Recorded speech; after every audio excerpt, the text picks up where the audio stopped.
Selamat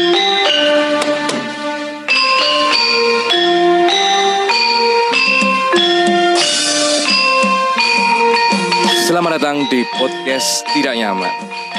Silahkan mendengarkan meski tidak nyaman.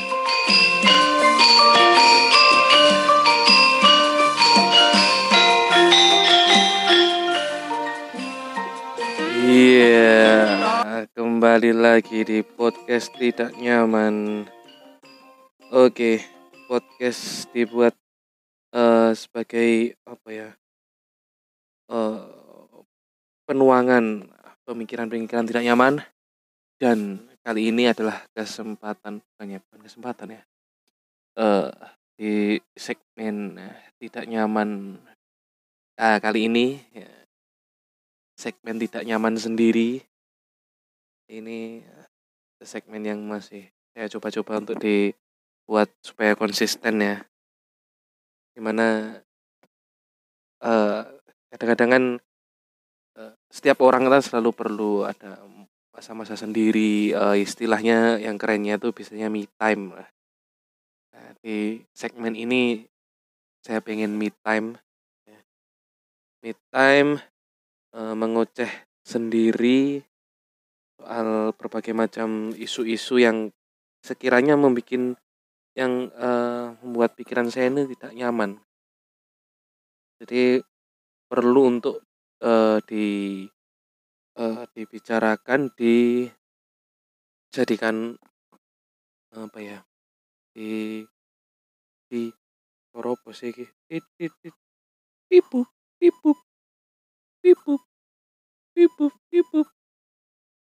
pipuk aduh, biasa ya, enak-enak aja lah. Intinya saya mau mencoba ini di kesempatan ini saya pengen mencurahkan ya pemikiran tolol yang tidak nyaman di otak saya ini, saya sebagai pelampiasan ya. Ya, dan minggu ini apa sih isu-isu yang menjadikan concern saya ini, concern. Jadi isu tidak nyaman itu terutama soal LGBT. LGBT ini saya cukup concern ya, karena ini bukan dibilang homofobik, masih dikit-dikit itu kayak kan banyak orang bilang ya, open minded. Kalau misalnya open minded kan seharusnya itu kan katanya untuk menghargai pendapat ya. Jadi pro atau kontra ya seharusnya ya nggak masalah ya. Kue ngono aku ngene ya ora apa-apa kan gitu. Jadi kita punya pendapat masing-masing ya kan. Bukan berarti terus membenci terus pukul-pukulan, ya tidak ya. Karena namanya pandangan berbeda, sekedar pandangan aja. Ya, misalnya saya ini kurang setuju dengan LGBT secara perilaku gitu. Ya kan bukan berarti terus setiap saya ketemu orang lemes, laki-laki lemes dikit terus pukul, kan juga tidak. Misalnya ada yang bilang kalau LGBT misalnya gay itu patut untuk dihukum rajah, dilempari batu. Terus habis itu ketika saya berpapasan dengan orang gay terus tiba-tiba saya lempari batu gitu kan, ya tidak. Lagi pula kan kita nggak tahu, namanya orientasi seksual itu kan pribadi ya, kita nggak pernah tahu dari luar kelihatan ciri-cirinya, dari luar apa kan juga nggak kelihatan ya kan. Nah kan yang jadi masalah itu, kalau menurut pandangan saya sih, yang selalu bikin saya tidak nyaman di otak itu adalah namanya orientasi seksual itu kan pribadi. Jadi ketika awalnya orang itu yang di zaman dulu itu gender itu ada dua, laki-laki dan perempuan ya kan.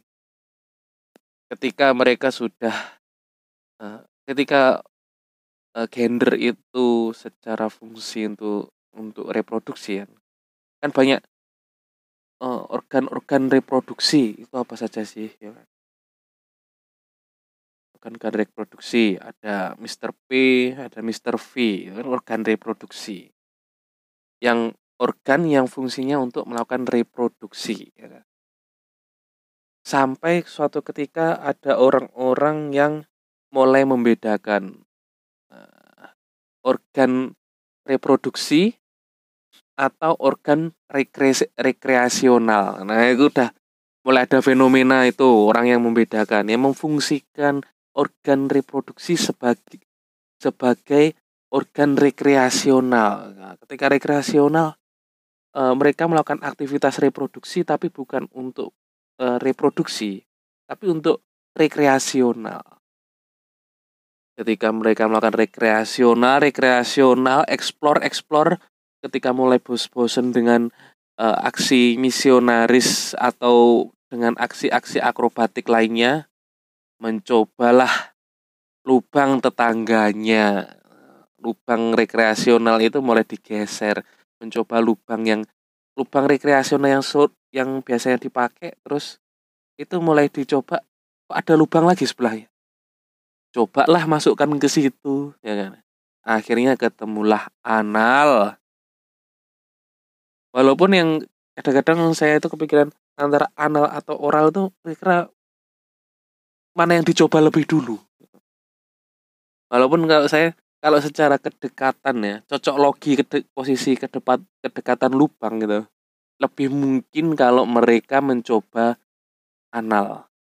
Tetapi kalau soal hubungan dengan antar individu, di mana pada zaman dahulu itu masih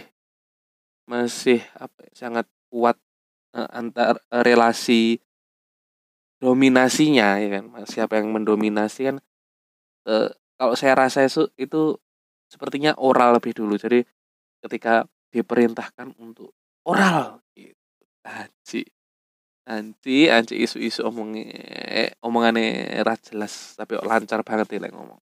Sing jelas ketika menemukan oral, ya kan, terus kemudian mereka mulai mencoba anal, ya kan. Ini orang-orang ini mulai berpikir, kalau secara rekreasional berarti tidak harus dengan gender yang berbeda dong. Toh anal dan oral juga enak secara rekreasional. Akhirnya karena zaman perbudakan pasti yang bisa mencoba untuk opsi rekreasional seperti ini pasti orang-orang yang punya kuasa, ya kan? Punya pengaruh, ya kan? Nah, disinilah sepertinya sotoy orang tolol yang sotoy ini hanya mencurahkan pikiran tidak nyaman yang ada di otak ini harus keluar ini pokoknya. Nah, si orang berpengaruh di zaman dulu yang menemukan opsi rekreasional bahwa tidak harus dengan genre yang berbeda ini mulai ngerti-ngerti ya pian. Sepertinya mulai menggunakan budaknya, ya kan. Karena budak pasti nurut kan, nggak mungkin nggak nurut. Suruh mulai mencoba anal loh, enak. Oral loh, rekreasionalnya itu sangat terasa. Terus kemudian akhirnya karena orang berpengaruh, rekreasionalnya mulai getok tular, ya. Getok tular dengan juragan-juragan yang punya budak juga. Ternyata untuk rekreasional iso loh, lubang iki iso loh, jadi nggak kudu repot-repot misalnya golek budak perempuan, duwene budak laki-laki, iso kudu budak laki-laki enak loh. Akhirnya berkembang, jadi yang mulai kreasional itu berkembang. Ketika sudah sama budak, terus ternyata mulai tertarik ke yang sama-sama juragan, misalnya juragan, terus akhirnya mereka saling berhubungan homo, ya. sesama jenis. Nah, ini ketika mereka gitu terus mereka merasa bahwa perasaan ini bukan sekedar perasaan rekreasional, tapi ini mulai adalah perasaan cinta yang tulus. Aduh. Ya ini misalnya orang terlalu melebihi batas ya. Ketika mereka yang dirasa itu adalah cinta sejati atau apa yang puitis-puitis itu, mereka merasa bahwa mereka harus menikah. Mereka harus menikah melawan norma yang mulai melawan norma ketika biasanya saya selalu menganggap bahwa orang-orang yang melanggar norma itu karena merasa keren ya. Karena keren. Aku adalah orang yang anti mainstream gitu. Aku akan lawan society ini gitu. Ya, masyarakat ini semua bodoh gitu. Karena dia telah menemukan rekreasional yang sejati, akhirnya mereka menikah meminta status, ya kan, meminta pengakuan. Nah, kalau menurut saya sih ketika sudah ketika sudah masuk ke tahapan meminta pengakuan bahwa bahwa permainan seks rekreasional mereka itu mereka ingin diakui sebagai gender tersendiri ya. Nah, ini mulai jadi masalah. Menurut saya yang masalah di situ. Jadi kalau saya secara nggak pengen membahas secara agamanya sih. Karena saya tolol sih. Mungkin kalau misalnya karena berbeda, oh kamu homofobik, kamu hetero, pendukung heteronormativitas. Saya nggak ngerti. Saya nggak ngerti yang gitu-gitu. Saya cuma melogik apa ya? Yang menurut saya itu aneh gitu. Ya, aneh. Ketika awal menurut saya itu gini, hubungan sesama jenis itu kalau misalnya eh, dianggap sebagai rekreasional ya kan, misalnya mereka hubungan sesama jenisnya itu melakukan anal suka sama suka itu ya terserah, silahkan, maksudnya itu kan pribadi ya kan, itu kan hak pribadi, betul, hak pribadi. Tetapi kan ketika mulai membuka terus meminta pengakuan bahwa ini adalah gender tersendiri, ini kan secara fisik kan organnya yang Anda gunakan sebagai rekreasional itu kan adalah organ reproduksi. Sedangkan aktivitas yang dilakukan itu kan bukan aktivitas reproduksi. Itu kan jadi gimana ya? Eh, Kalau di otak saya tuh ambigu, ya, nggak masuk. Kayak mending ya sudah biarkan apa ya, nggak harus legal toh. Kan dari hubungan rekreasional itu kan tidak akan menghasilkan anak yang memerlukan administrasi negara yang agar si anak tersebut diakui negara sehingga hak anak tersebut terjamin oleh negara, kan tidak gitu. Maksudnya kan dari suatu hubungan homo ini kan tidak akan menghasilkan anak gitu kan. Dari antara eh, ejakulasi anal, ejakulasi oral kan tidak akan menimbulkan suatu pembuahan. Waduh, ada teknik, adu mekaniknya kan. Kecuali kalau misalnya di masa depan ini ya, ternyata kalau reproduksi itu adalah dijadikan suatu mekanisme reproduksi. Jadi mekanik, jadi murni adalah mekanik. Itu baru nggak masalah karena nanti kan perlu dikaji spermanya siapa, sel telurnya siapa ya kan. Itu baru perlu dikaji. Tapi kalau sekedar kamu pengen menikah terus diakui itu kan sebenarnya kan nggak perlu gitu.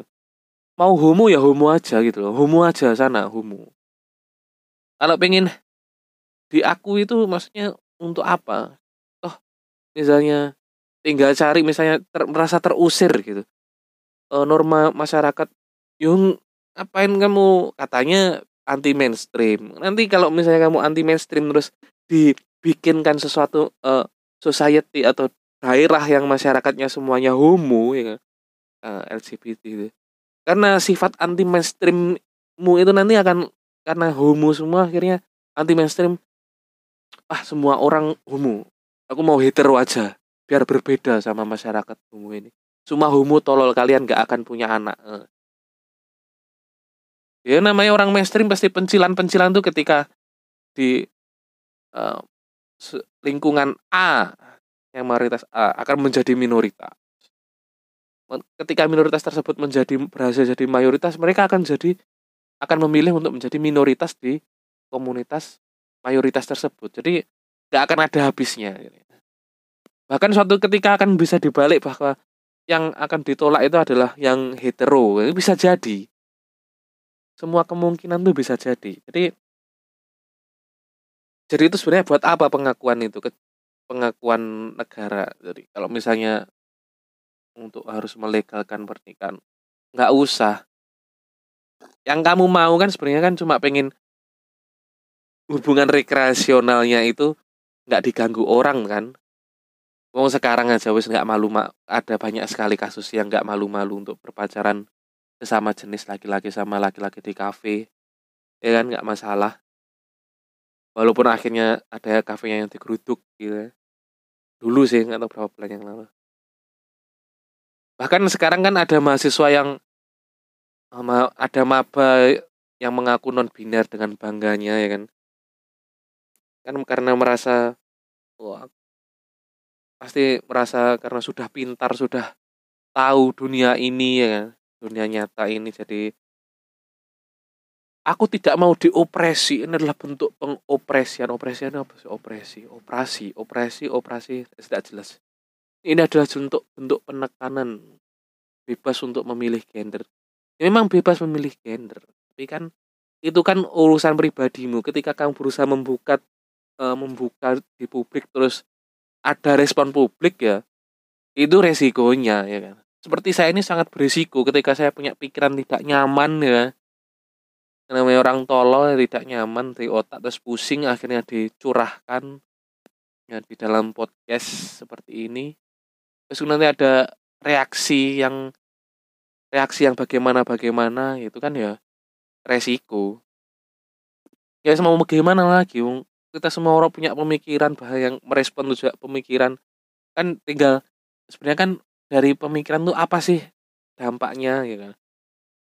Sebenarnya kan ya yang penting kan berani untuk berekspresi, berani untuk berbicara ya kan, mengekspresikan pikirannya ya kan, karena orang-orang tidak nyaman.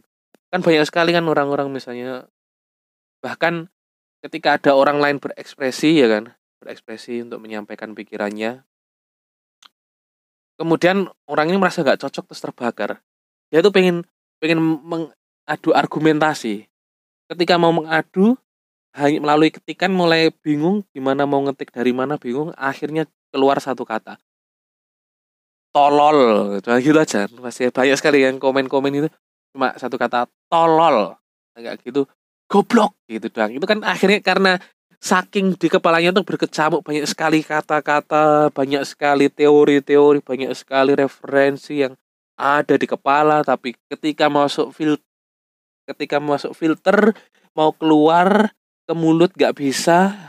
Akhirnya dua jempol yang digunakan untuk mengetik di komentar, akhirnya keluar satu kata saja, tolol, dari banyak ribuan kata. Nah itu kan juga sebenarnya kalau misalnya setiap orang bebas ya memang akan lebih ramai, udah banyak sekali opini-opini, memang akan lebih banyak daripada itu, lebih baik daripada semua komen isinya satu kata, tolol tolol tolol tolol tolol, goblok goblok goblok goblok. Mending seperti itu. Jadi berani untuk mengungkapkan apa yang dipikiran meskipun itu berbeda. Dan ketika merasa open minded ya seharusnya bisa untuk, kan ada pilihan untuk tidak mendengarkan argumentasi orang, kan itu juga bisa memilih untuk itu. Jadi kan bisa memilih setuju, tidak setuju, dan tidak peduli. Kalau misalnya nggak cocok baru berapa kalimat kok nggak cocok lah sama pendapatmu, ya wis lah, terserah, kan yang nggak peduli ya. You still live your life, anjing, bahasa Inggris isu ya. Intinya ketika fenomena LGBT seperti sekarang ini yang sepertinya mulai masif ya, saya sendiri sebagai bapak dua anak ini mulai melihat sepertinya ke arah mana parenting yang akan saya terapkan ke anak saya, terutama tentang fungsi organ reproduksi. Nah, ini adalah organ reproduksi. Kalau kamu nanti pengen menggunakan rekreasi untuk rekreasional, silahkan. Apakah akan nanti seperti itu di di masyarakat masa depan, saya juga kurang tahu. Yang jelas itu, eh, kalau misalnya kampanye untuk melegalkan, bukan melegal, kalau misalnya suatu saat di masa depan LGBT adalah masyarakat yang mayoritas, ya kan. Dan saya jadi terpikirkan ini karena melihat ada postingan yang gini, ada postingan TikTok atau apa yang kemarin itu. Ada yang mengglorifikasi kisah cinta hetero yang sampai sampai tua gitu kan. Ada pasangan laki-laki perempuan yang menikah sampai usia tua sekali, udah renta, tapi mereka tidak dikaruniai keturunan. Mereka tidak dikaruniai keturunan, terus kemudian banyak sekali komentar bahwa bahwa sebenarnya masih ada laki-laki yang tulus. Laki-laki yang tulus cinta itu ada dan banyak, Nona, ya. Mereka menikah sampai tua tidak harus misalnya menerima keadaan ketika tidak dikaruniai anak. Itu ya banyak, ya ada gitu loh. Kalau misalnya di masa depan ya kan, kita mungkin akan menemui lagi ketika di masa depan ketika eh, pasangan homo itu menjadi mayoritas, kita mungkin di masa depan itu akan melihat postingan yang semacam ini, cuma bedanya itu pasangan suami dan suami, ya kan. Ketika sudah tua renta, suami dan suami ini terus setia untuk saling mencintai, ya kan, walaupun tidak dikaruniai anak, ya kan, sampai tua. Jadi bahwa cinta sejati itu ada sampai tua, dan mereka tetap rumah tangga walaupun tidak dikaruniai anak, ya kan, hidup berkecukupan, hanya maksudnya nggak berjuang. Bahkan yang di video kemarin kan hidupnya miskin, ya kan. Jadi ini masa depan juga ada homo miskin, tua homo miskin dan tidak dikaruniai anak, terus kemudian banyak orang yang simpati, ya kan. Kalau menurut saya tuh, kalau ini beneran terjadi itu sebenarnya kesalahannya itu bukan gimana ya, bukan kesalahan sih. Bagaimana kalau misalnya bahasanya anak itu merupakan karunia ya. Bagaimana caranya karunia tersebut bisa tersalurkan kalau misalnya eh gimana ya? Eh, karunia yang berupa anak itu bisa tersalurkan tuh bagaimana kalau misalnya proses mekanismenya ada itu sudah tidak nyambung, ya kan. Homo misalnya mereka anal terus tidak nyambung, gimana tiba-tiba ada karunia anak tersebut. Nah, itu nggak masuk akal, ya, nggak akan masuk akal. Jadi kayaknya memang lebih baik ya, hubungan rekreasional itu kalau misalnya harus dilegalkan itu dan dilegalkan. Dari hubungan rekreasional itu ya dilindunginya itu dengan lapisan pasal bahwa pengkriminalisasinya kan ada wacana mau mengkriminalisasi LGBT ya. Jadi saksinya jadi dari sisi saksi. Jadi kalau memang tertangkap basah terus ada saksinya lebih dari 4. Jadi semacam kayak kayak memperlakukan suatu perselingkuhan saja gitu. Aduh, ribet ribet ngomong LGBT. Yes, pusing lah ya. Bukan ahli mau ngebacot-bacot ngacur-ngacur ya karena keresahan ini sebagai bapak ini harus apa di masa depan nanti karunia. Karena kalaupun memangnya kalau misalnya ada ini ya, penelitian misalnya dibikinkan suatu pulau tersendiri, di sana suatu administrasi yang mana semuanya itu sesama jenis, boleh hubungan sesama jenis semuanya boleh di situ, dan kita coba bagaimana mereka mensustain regenerasi untuk menjalankan administrasi mereka itu bagaimana. Kalau misalnya mereka pasangan sejenis, pilihannya apa untuk regenerasi? Satu, adopsi. adopsi ini pasti hubungannya misalnya terlalu jauh ini. Andai-andainya memang jauh ini, memang jauh. Tapi pilihannya apa? Adopsi. Ad- ini. Kenapa saya berpikir andai-andainya sangat jauh? Karena misalnya kalau misalnya hubungan ini bukan sekedar rekreasional ya kan, tapi memang benar-benar mau menjadikan keluarga yang sustain kan nggak mungkin cuma sementara kan. Pasti pengennya selamanya kan kalau misalnya menikah ya kan. Atau misalnya harus menikah, misalnya LGBT itu harus pengen tujuannya menikah gitu kan, pasti kan pengennya untuk lama kan, untuk seumur hidupmu kan. Berarti kan untuk bisa menjalankan hidup kan secara administrasi kan itu harus dijaga agar terus sustain kan. Berarti perlu regenerasi. Nah, ketika regenerasi, langkah regenerasi apa yang akan diambil? Satu, adopsi. Dua, eh, surrogate mother yang kemarin juga viral itu, ibu pengganti.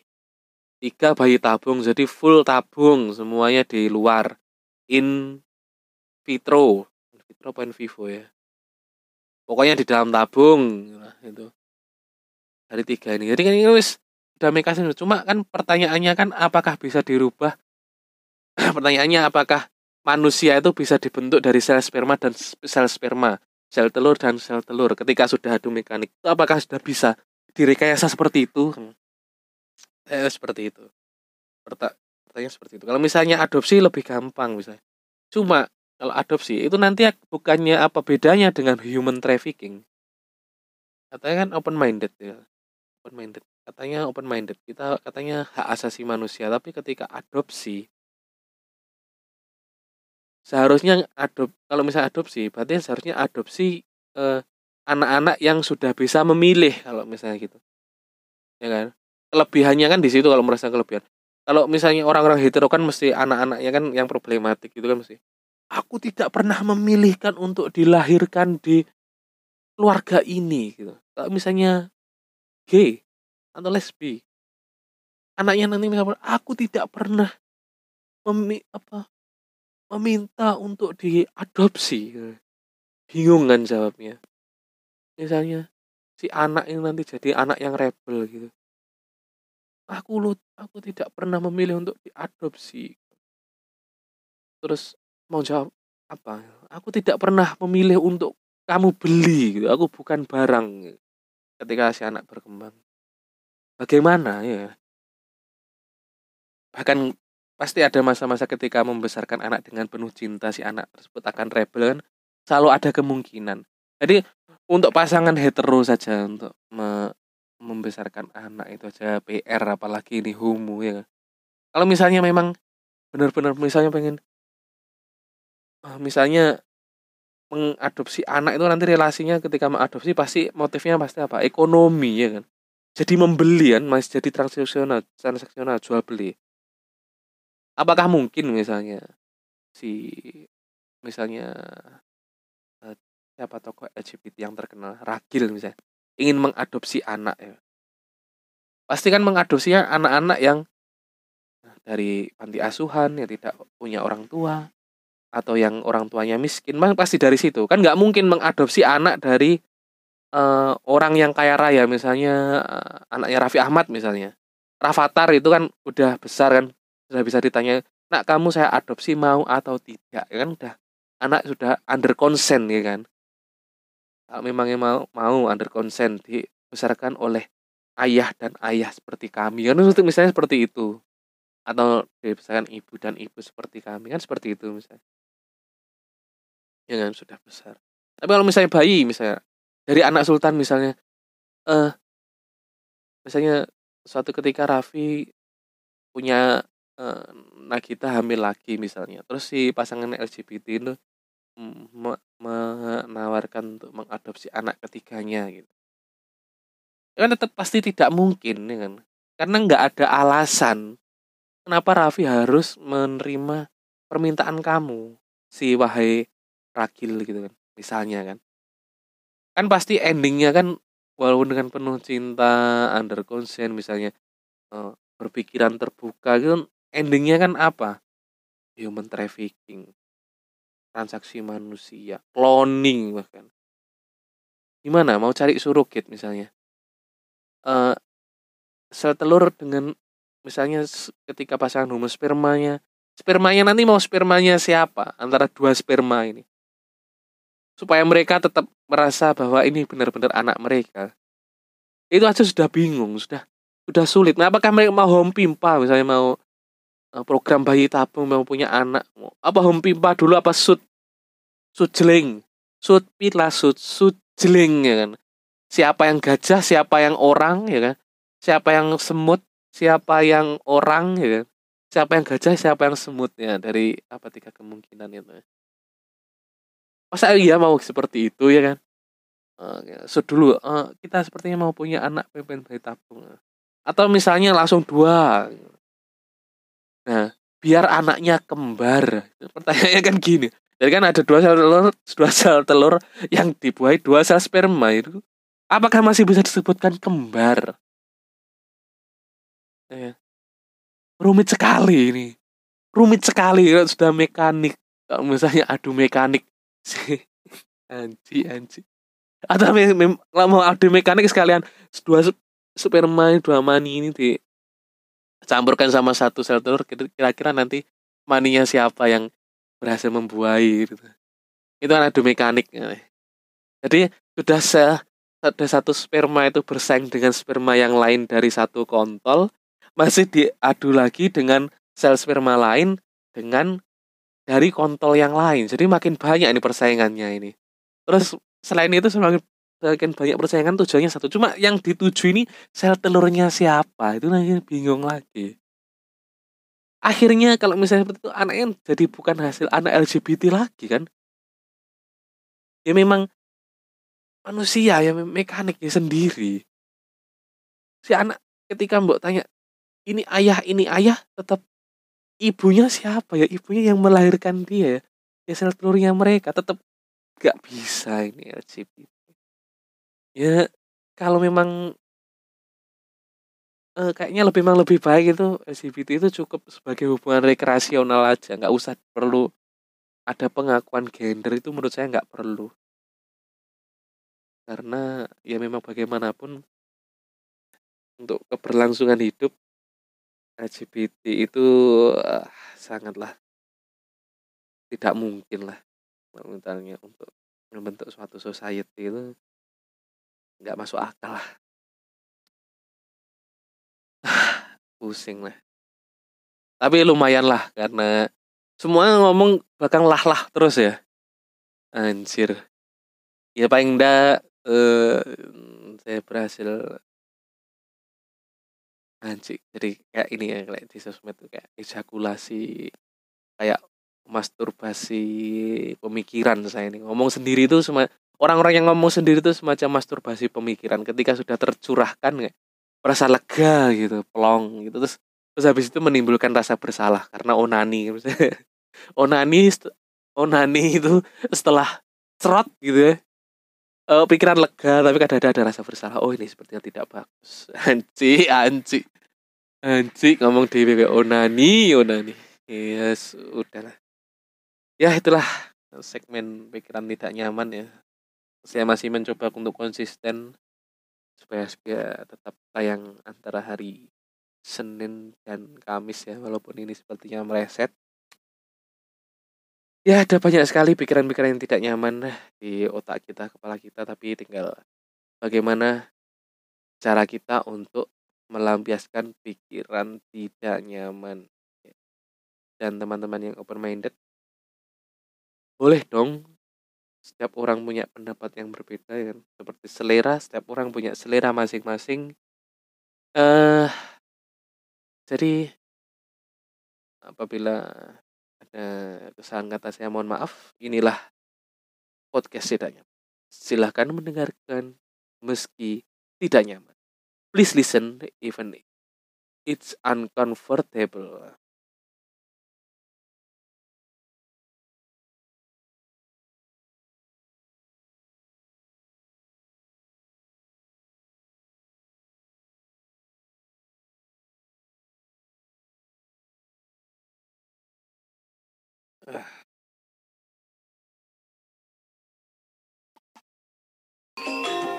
Anda sudah mendengarkan podcast.